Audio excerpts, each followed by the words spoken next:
문을 열자마자 들린 그 소리에 저는 그 자리에 얼어붙고 말았습니다. 25해를 함께한 남편의 목소리. 그리고 제가 친자매처럼 아끼던 여동생의 웃음소리가 욕실에서 새어나오고 있었던 겁니다. 떨리는 손으로 문을 열었을 때 마주한 그 장면은 지금도 생생합니다. 제 인생 50년 중 가장 끔찍한 순간이었죠. 안녕하십니까, 여러분. 오늘 들려드릴 이야기는 한 분의 절절한 사연입니다. 가족에게 배신당한 한 여인의 이야기인데요. 결말이 정말 놀랍습니다.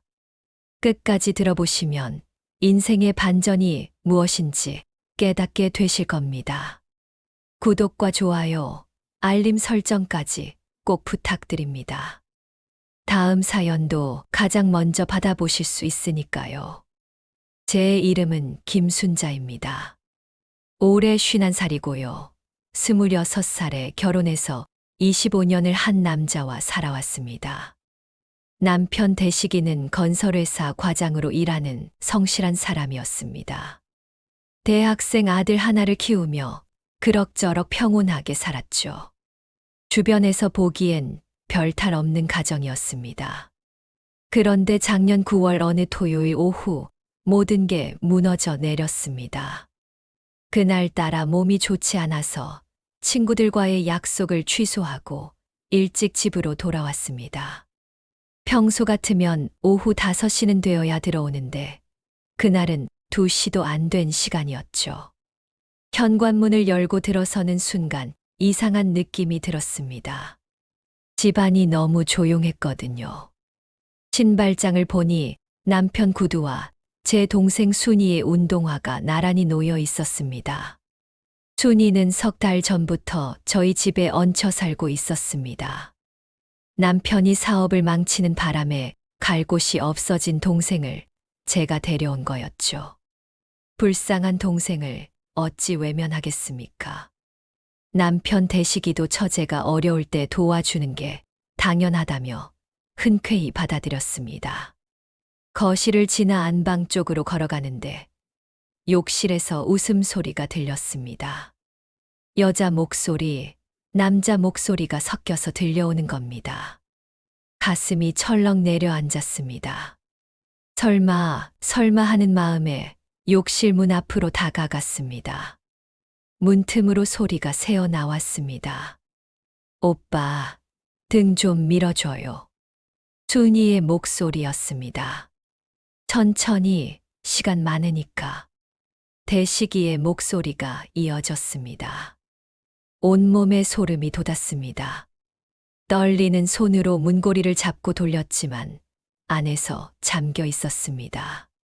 주방으로 뛰어가 드라이버를 가져왔습니다. 억지로 문을 열려고 하자 안에서 물 철썩거리는 소리와 함께 놀라는 목소리가 들렸습니다. 뭐야, 문이 왜 이래? 언니 오는 시간 아닌데. 드디어 문이 열렸습니다. 욕조 안에 2사람이 부랴부랴 몸을 가리며 서 있었습니다. 제 남편과 제 친동생이 함께 목욕을 하고 있었던 겁니다. 머릿속이 새하얗게 변했습니다. 숨이 막혀왔습니다. 정신을 차리고 휴대폰을 꺼내 사진을 찍었습니다. 손이 떨려서 초점도 제대로 안 맞았지만 몇 장은 건졌습니다. 순자야, 이건 내가 생각하는 그런 게 아니야. 대식이가 황급히 욕조에서 나오며 말했습니다. 하지만 저는 듣고 싶지 않았습니다. 돌아서서 안방으로 들어가 문을 쾅 닫아버렸습니다. 밖에서 2사람이 우왕좌왕하는 소리가 들렸지만 저는 침대에 주저앉아 눈물만 흘렸습니다. 25년을 함께한 남편이 제가 친자매처럼 아끼던 동생과 이런 짓을 하다니. 차라리 악몽이었으면 좋겠다고 생각했습니다. 하지만 휴대폰 속 사진들이 이게 현실임을 증명하고 있었습니다. 그날 밤 저는 방에서 나올 수가 없었습니다. 대식이가 몇 번이나 문을 두드리며 설명하겠다고 했지만 저는 이불을 뒤집어 쓰고 귀를 막았습니다. 밤이 깊어지자 집안이 조용해졌습니다. 목이 말라서 겨우 방문을 열고 나왔습니다. 거실 소파에 앉아 TV를 켰습니다. 홈쇼핑에서 요란하게 광고를 하고 있었지만 아무것도 귀에 들어오지 않았습니다. 새벽 4시쯤 되어서야 눈물이 그쳤습니다. 화면 속에서 행복한 가족이 웃고 있었습니다. 그걸 보자 다시 눈물이 왈칵 쏟아졌습니다.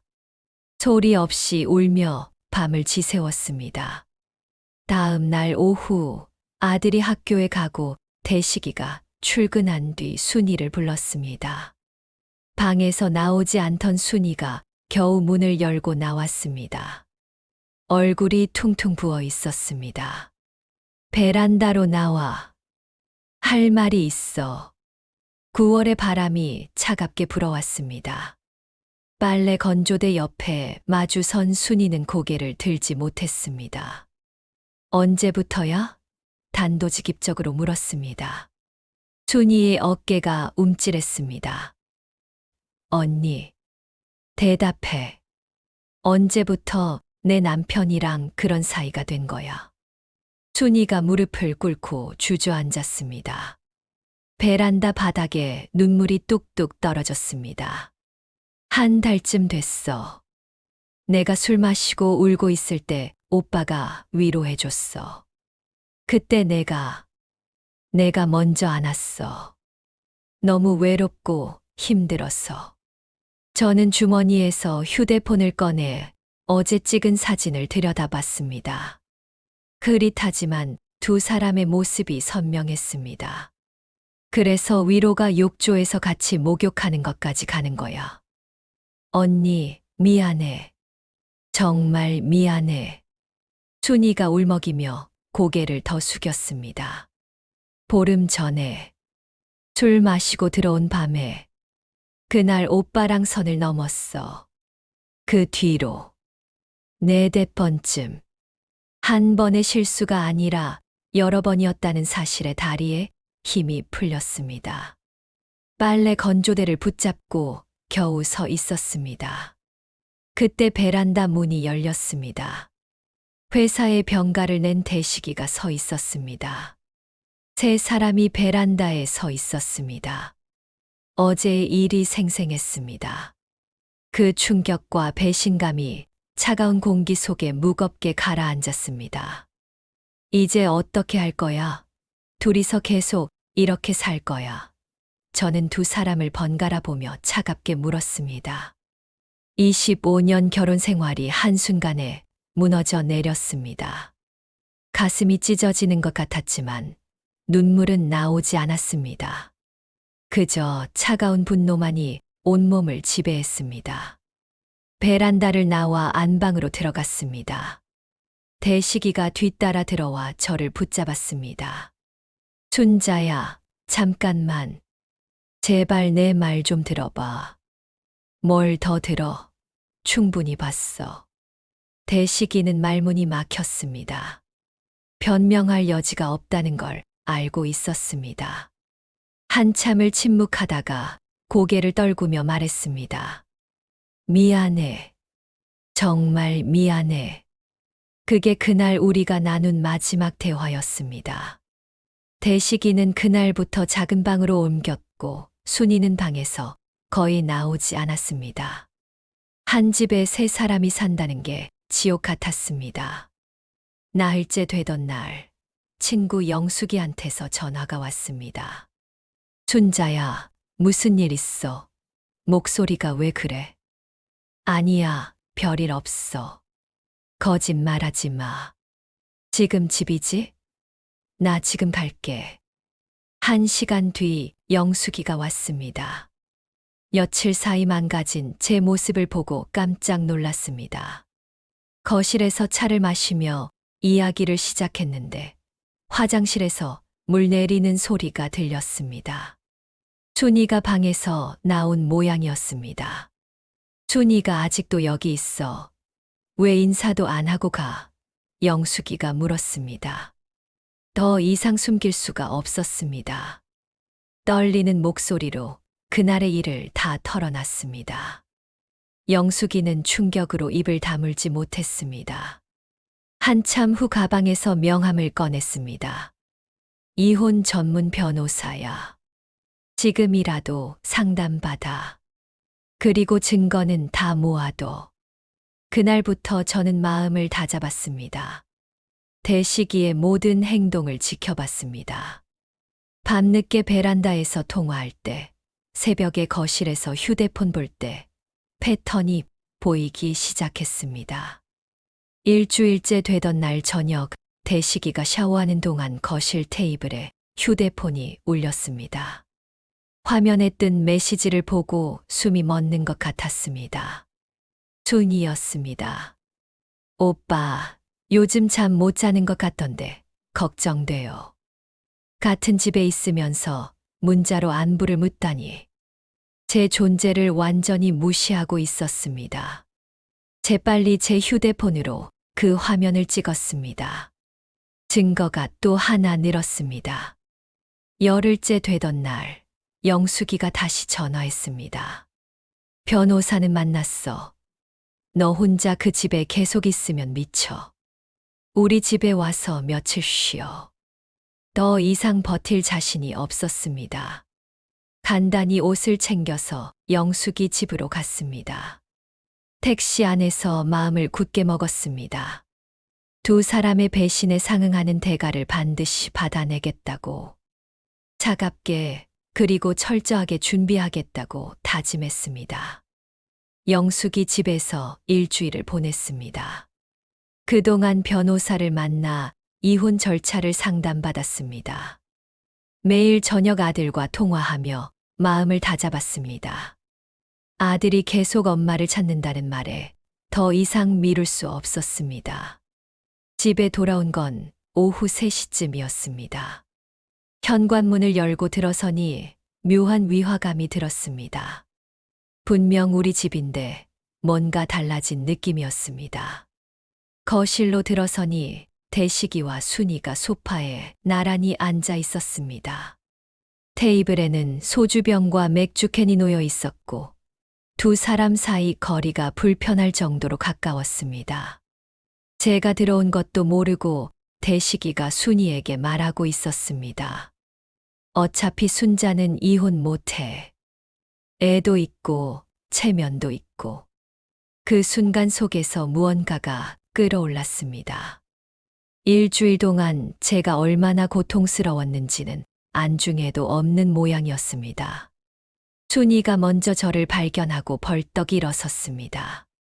당황한 대식이도 뒤따라 고개를 돌렸습니다. 저는 곧바로 주방으로 가서 물을 한 잔 마셨습니다. 손이 떨렸지만 티 내지 않으려 애썼습니다. 거실로 돌아와 순이를 똑바로 바라봤습니다. 박순이, 짐 싸서 나가. 딸 오기 전까지. 시간 없어. 순이가 울먹이며 뭔가 말하려 했지만 손을 들어 제지했습니다. 대식이가 벌떡 일어나 끼어들려 했습니다. 순자야, 너무 하는 거 아니야? 순이가. 너무하다고. 지금 그 말이 나와. 제 목소리가 차가워지자 대식이는 입을 다물었습니다. 그때 거실 구석 쓰레기통이 눈에 들어왔습니다. 평소와 달리 가득 차 있었습니다. 가까이 가서 보니 일주일치 소주병과 맥주캔이 쌓여 있었습니다. 그 사이에 하얀 종이가 보였습니다. 편의점 영수증이었습니다. 집어들어 확인하는 순간 숨이 멎는 것 같았습니다. 소주, 맥주, 그리고 콘돔. 구매 날짜는 사흘 전이었습니다. 영수증을 든 제 손을 본 대식이의 얼굴이 새파랗게 변했습니다. 저는 말없이 영수증을 주머니에 넣고 순이를 바라봤습니다. 순이는 황급히 방으로 들어가 짐을 싸기 시작했습니다. 30분도 안 되어 캐리어를 끌고 나왔습니다. 현관에서 신발을 신으며 뭔가 말하려 했지만 저는 이미 등을 돌리고 창밖을 바라보고 있었습니다. 현관문이 닫히는 소리가 들렸습니다. 잠시 후 창밖을 내려다보니 순이가 캐리어를 끌고 아파트 입구로 걸어가는 모습이 보였습니다. 순이가 나간 후 대식이와 단둘이 남았습니다. 거실엔 무거운 침묵만 흘렀습니다. 저는 돌아서서 대식이를 마주했습니다. 아들은 6시에 와. 그때까지 시간 있으니 할 말 있으면 해. 대식이는 한참을 머뭇거리다 입을 열었지만 어설픈 변명뿐이었습니다. 저는 주머니에서 영수증을 꺼내 테이블 위에 놓았습니다. 대식이는 영수증을 보고는 입을 꾹 다물었습니다. 저녁이 되어 아들이 돌아왔을 때 저는 아무 일 없다는 듯 저녁을 차렸습니다. 아들은 이모가 보이지 않자 물었지만 일자리 구해서 급히 이사했다는 설명에 별 의심 없이 넘어갔습니다. 그날 밤 저는 안방문을 안에서 잠그고 혼자 누웠습니다. 이제 첫 번째 고비는 넘었지만 진짜 싸움은 이제부터였습니다. 순이가 나간 후 석 달이 흘렀습니다. 겉으로는 평범한 일상이 계속됐습니다. 대식이는 여전히 회사 다녔고 저는 주부 일을 했습니다. 하지만 한 집에 살면서도 남처럼 지냈습니다. 그 기간 동안 저는 조용히 준비했습니다. 영숙이가 소개해준 변호사를 정기적으로 만났고 재산 목록을 꼼꼼히 정리했습니다. 통장 내역, 부동산 등기부 하나하나 증거로 남겼습니다. 어느 날 순이한테서 문자가 왔습니다. 언니, 정말 미안해. 한 번만 만나줄 수 없을까? 처음엔 무시했습니다. 하지만 문자는 계속 왔습니다. 일주일을 그렇게 보낸 후 짧게 답했습니다. 변호사가 조언했던 대로 순이의 현 상황을 확인해 둘 필요가 있었으니까요. 다음 주 화요일 오후 2시 역 앞 카페. 화요일이 됐습니다. 약속 시간보다 일찍 도착해 창가 자리에 앉았습니다. 잠시 후 순이가 들어왔습니다. 많이 수척해진 모습이었습니다. 순이가 자리에 앉자마자 말했습니다. 언니, 미안해. 나도 미친 짓인 거 알았어. 근데 그때 순이 휴대폰이 울렸습니다. 화면을 힐끗 보더니 당황한 표정으로 전화를 끊었습니다. 바로 또 진동이 울렸습니다. 이번엔 메시지였습니다. 순이가 황급히 휴대폰을 뒤집으려 했지만 테이블 위 화면에 메시지가 떴습니다. 왜 전화 안 받아? 걱정되잖아. 순이의 손이 떨렸습니다. 저는 모른 척하고 커피를 마셨습니다. 굳이 따지고 들 필요 없었습니다. 이미 충분히 알 수 있었으니까요. 언니, 이건 그냥. 순이가 변명하려 했지만 저는 손을 들어 막았습니다. 됐어. 더 들을 필요 없어. 석 달이 지났는데도 여전히 연락하고 있다는 사실에 실망감보다 안도감이 들었습니다. 이제 정말 미련 없이 끝낼 수 있을 것 같았습니다. 커피잔을 내려놓고 일어섰습니다. 순이가 뭔가 더 말하려 했지만 저는 이미 돌아서고 있었습니다. 카페를 나오며 휴대폰을 꺼냈습니다. 변호사 사무실 번호를 찾아 전화를 걸었습니다. 선생님, 이제 시작하겠습니다. 이혼 소송 준비해 주세요. 집으로 돌아가는 길, 마음이 오히려 가벼웠습니다. 순이와의 만남으로 마지막 확인까지 끝났으니 이제 남은 건 실행뿐이었습니다. 그날 밤 대식이는 평소보다 일찍 들어왔습니다. 거실에서 마주쳤지만 서로 아무 말도 하지 않았습니다. 그저 각자 방으로 향했을 뿐입니다. 변호사와 상담을 마치고 일주일이 지났습니다. 그날은 대식이 회사 동료 부인들과의 모임이 있었습니다. 카페에서 만난 경숙 언니가 안부를 묻다가 조심스럽게 물었습니다. 순자 씨, 동생은 요즘 어때? 아직 집에 있어. 저는 잠시 망설이다가 한숨을 쉬며 답했습니다. 나갔어요. 어머, 갑자기 왜? 다른 사람들도 궁금한 듯 저를 바라봤습니다. 저는 커피잔을 만지작거리며 애매하게 답했습니다.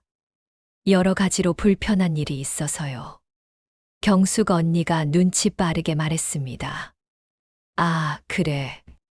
한 집에 오래 있으면 서로 불편할 수 있지. 하지만 그 짧은 침묵과 제 표정에서 다들 뭔가 심상치 않은 일이 있었음을 눈치챈 듯 했습니다. 아무도 더 묻지 않았지만 오히려 그 조심스러운 분위기가 더 많은 걸 말해주고 있었습니다. 모임이 끝나고 집으로 돌아오는 길, 무거운 마음이 들었습니다. 이제 소문이 퍼지기 시작할 겁니다. 구체적인 내용은 몰라도 김순잔의 집에 무슨 일이 있다는 소문은 빠르게 퍼질 겁니다.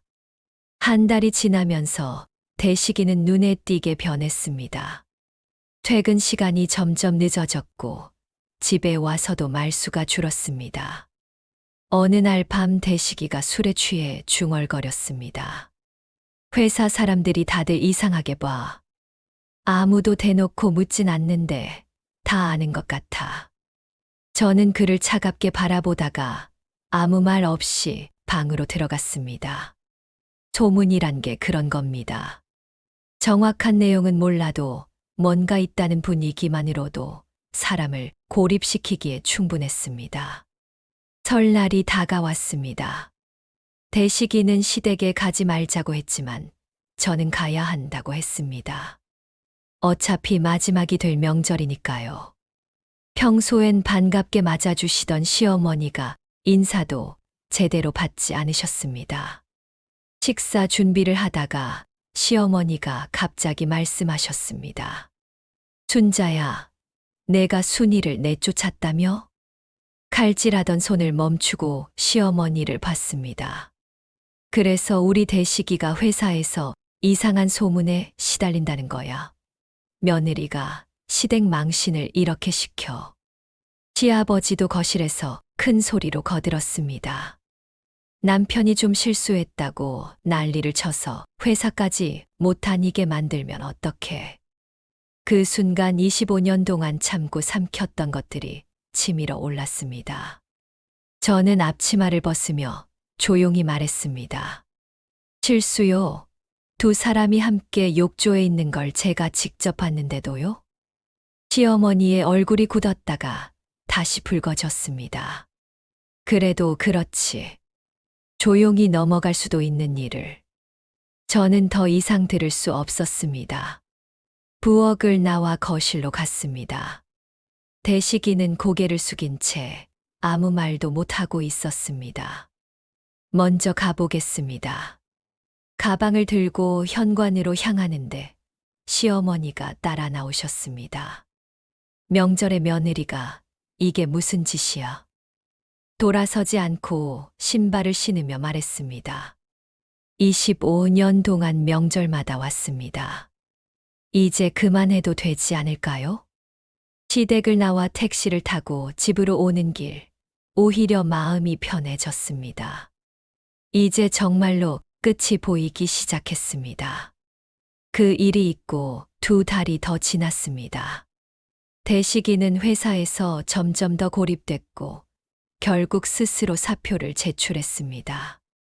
그날 저녁 저는 이미 준비해둔 서류를 들고 변호사와 함께 가정법원으로 향했습니다. 이혼 조정 신청서를 접수하고 나오는데 휴대폰이 울렸습니다. 시어머니였습니다. 잠시 망설이다가 받았습니다. 순자야, 우리가 좀 심했니?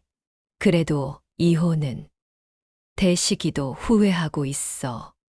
저는 법원 앞 벤치에 앉아 차분히 대답했습니다. 어머니, 이제 변호사를 통해서 연락 주세요. 전화를 끊고 가을 하늘을 올려다봤습니다. 25년 결혼 생활이 끝나가고 있었지만 이상하게도 후련했습니다. 대식이는 모든 걸 잃었습니다.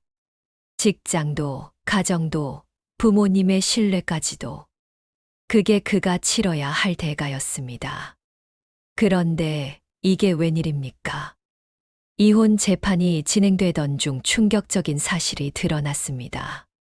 변호사가 급히 연락을 해왔습니다. 춘자 씨, 큰일 났습니다. 춘희 씨가 임신을 했대요. 순간 귀를 의심했습니다. 뭐라고요? 대식 씨 아이라고 주장하고 있습니다. 지금 넉 달째래요. 손에서 휴대폰이 떨어질 뻔했습니다. 계산해보니 딱 맞아 떨어졌습니다. 춘희를 집에서 내보낸 게 석 달 전이니까 그 전에 이미 임신했던 겁니다. 더 충격적인 건 그 다음이었습니다. 춘희가 아이 아빠는 대식이라며 양육비를 요구하고 나선 겁니다. 법원에서 친자 확인 소송까지 제기했습니다. 재판정에서 대식이를 다시 마주했습니다. 몇 달 사이 완전히 늙어버린 모습이었습니다. 판사 앞에서 대식이가 고개를 숙이며 말했습니다. 제 아이가 맞습니다. 춘희도 법정에 나왔습니다. 배가 불러온 모습으로 눈물을 흘리며 말했습니다. 저도 원해서 이런 게 아니었어요. 아이가 생긴 걸 알았을 땐 이미 언니가 저를 내쫓은 뒤였어요. 그 순간 법정이 술렁였습니다. 방청석에 앉아 있던 사람들이 수군댔습니다. 저는 그저 차갑게 앉아서 두 사람을 바라봤습니다. 판사가 판결을 내렸습니다. 이혼은 인정됐고 재산은 7대 3으로 분할됐습니다. 불륜에 대한 명백한 증거가 있었으니까요. 위자료는 3천만 원으로 결정됐습니다. 그런데 여기에 더해 대식이는 순이의 아이에 대한 양육비도 지급해야 했습니다. 법정을 나오면서 대식이가 저를 붙잡았습니다. 춘자야, 미안해. 정말 미안해. 저는 그의 손을 뿌리치고 말했습니다. 이제 남이에요. 다신 연락하지 마세요. 돌아서서 걷는데 뒤에서 순이의 목소리가 들렸습니다. 언니. 멈춰 서서 고개만 돌렸습니다. 순이가 배를 감싸며 눈물을 흘리고 있었습니다. 언니, 나도 힘들어. 저는 아무 말 없이 고개를 돌리고 걸어 나왔습니다. 법원 계단을 내려오는데 영숙이가 기다리고 있었습니다. 춘자야, 수고했어. 이제 끝났어. 응, 끝났어. 그렇게 말하고 나니 비로소 눈물이 났습니다. 영숙이가 저를 안아줬습니다.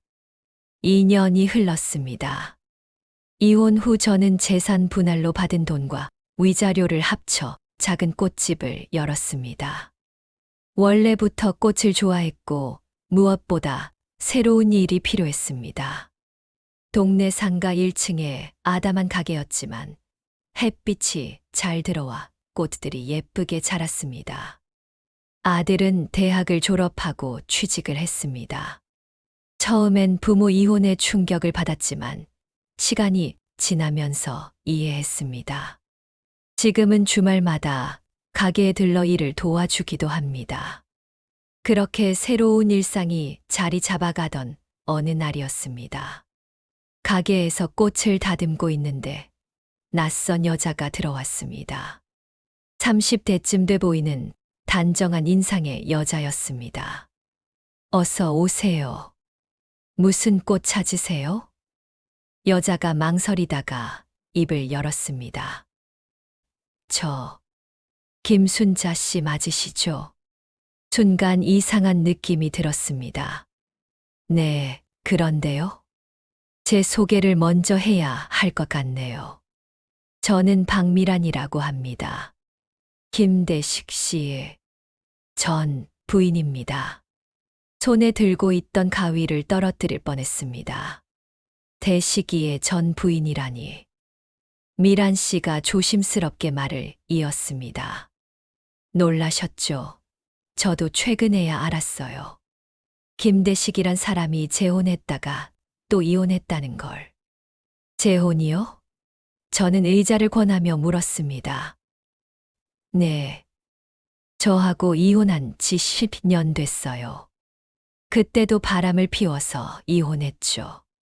그 여자랑 재혼했다가 3년 만에 또 이혼했더라고요.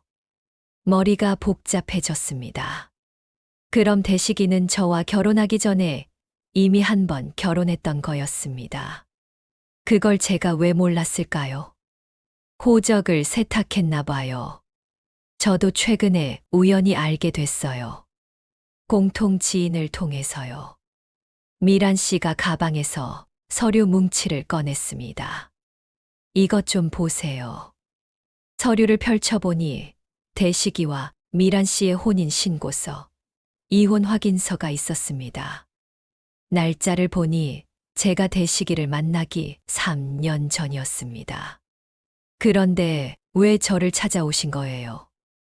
미란 씨가 한숨을 쉬었습니다. 김대식이란 사람, 지금 또 다른 여자랑 살고 있더라고요. 그 여자가 바로, 설마, 저는 이미 짐작이 갔습니다. 순희 씨예요. 동생분이시죠? 온몸에 소름이 돋았습니다. 대식이와 순희가 아직도 함께 살고 있다니. 그것뿐만이 아니에요. 미란 씨가 휴대폰을 꺼내 사진 한 장을 보여줬습니다. 이 아이 보이시죠? 순희 씨가 낳은 아들이에요. 근데 진짜 아버지가 김대식이 아니래요. 네, 친자 확인까지 했는데요. 그게 조작이었대요. 순희 씨 친구가 저한테 털어놨어요. 진짜 아버지는 따로 있는데 김대식한테서 돈을 뜯어내려고 거짓말한 거래요. 나중에 양심의 가책을 느껴서 사실대로 말했다는데 그땐 이미 늦었죠. 머릿속이 하얗게 변했습니다. 그럼 대식이는 남의 아이 양육비를 2년 동안 낸 거였습니다. 근데 왜 제게 이런 얘기 하시는 거예요? 미란 씨가 저를 똑바로 바라봤습니다. 순자 씨도 당했잖아요. 저처럼. 그 사람들한테 이제 그만 응징할 때가 됐다고 생각해요. 응징이요. 순희 씨, 지금 김대식 몰래 다른 남자 만나고 있어요. 돈 있는 남자요. 김대식이 직장 잃고 돈 없어지니까 새 먹잇감 찾는 거죠. 가슴이 두근거렸습니다. 제가 당한 배신을 순희도 대식이한테 똑같이 하고 있다는 겁니까? 증거가 있어요? 제가 물었습니다. 미란 씨가 고개를 끄덕이며 휴대폰을 꺼냈습니다. 사진도 있고 녹음 파일도 있어요. 제가 사람을 시켜서 미행했거든요. 휴대폰 화면에는 순이가 어떤 남자와 호텔에 들어가는 사진이 있었습니다.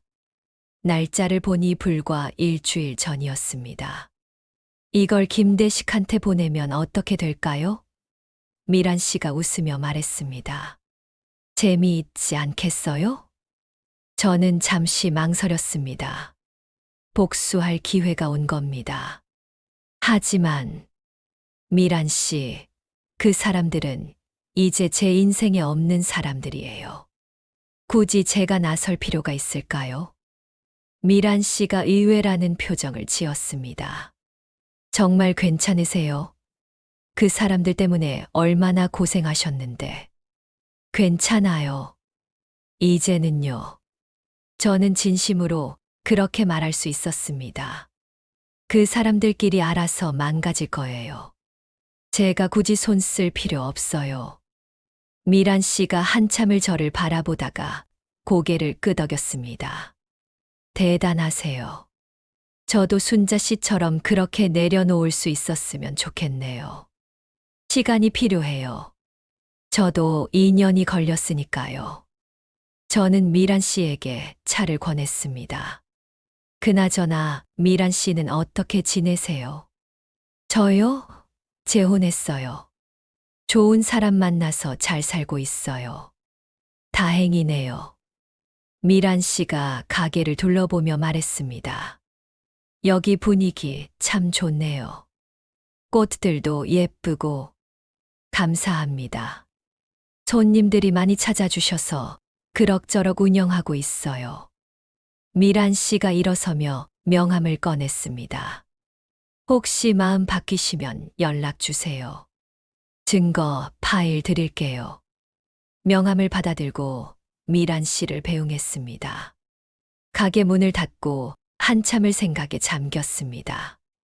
대식이가 전에도 결혼했었다는 것, 순이가 다른 남자를 만나고 있다는 것, 아이의 친자 관계가 거짓이었다는 것. 알고 보니 제가 당한 배신은 시작에 불과했던 겁니다. 대식이는 평생 그런 식으로 살아온 사람이었고, 순이도 결국 똑같은 사람이었던 거죠. 며칠 후 영숙이가 가게에 들렀습니다. 순자야, 들었어. 김대식이 큰일 났대. 무슨 일인데?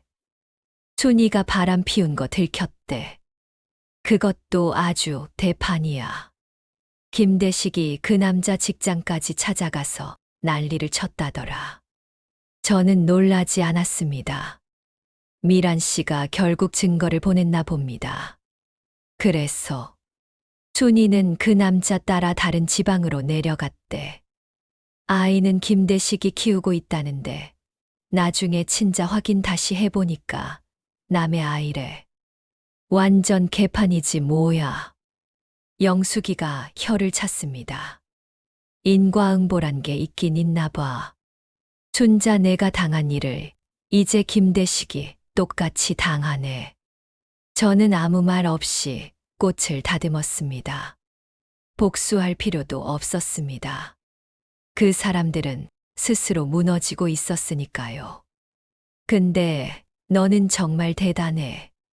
그런 일 겪고도 이렇게 씩씩하게 살아가잖아. 살아야죠, 뭐. 제 인생이니까. 그날 저녁 아들이 가게에 들렀습니다. 엄마, 저녁 같이 먹어요. 함께 집에 가서 저녁을 차렸습니다. 아들이 밥을 먹으면서 물었습니다. 엄마, 행복해요? 저는 젓가락을 내려놓고 아들을 바라봤습니다. 그리고 환하게 웃으며 대답했습니다. 응, 엄마 행복해. 진심이었습니다. 더 이상 배신의 아픔도 분노도 없었습니다. 제 앞에는 사랑하는 아들이 있고 매일 아침 문을 여는 제 가게가 있고 저를 아껴주는 친구들이 있었습니다. 대식이가 어떻게 사는지, 순이가 어디서 뭘 하는지는 이제 중요하지 않았습니다. 그건 그들의 삶이고 저는 제 삶을 살고 있으니까요. 식사를 마치고 설거지를 하는데 창밖으로 저녁 노을이 아름답게 물들고 있었습니다.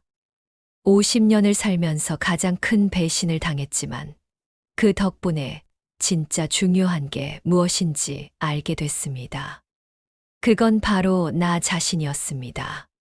남편도 동생도 그 누구도 아닌 바로 저 자신을 사랑하는 것. 그게 가장 중요하다는 걸 이제는 압니다. 이렇게 해서 오늘 사연을 마칩니다. 여러분, 때로는 가장 큰 배신이 새로운 시작의 기회가 되기도 합니다. 순자 씨처럼 아픔을 딛고 일어선 분들께 박수를 보냅니다. 지금 힘든 시간을 보내시는 분들도 분명 더 나은 내일을 맞이하실 겁니다. 댓글로 응원의 말씀 남겨주시고요. 구독과 좋아요, 알림 설정까지 꼭 부탁드립니다. 들어주셔서 감사합니다.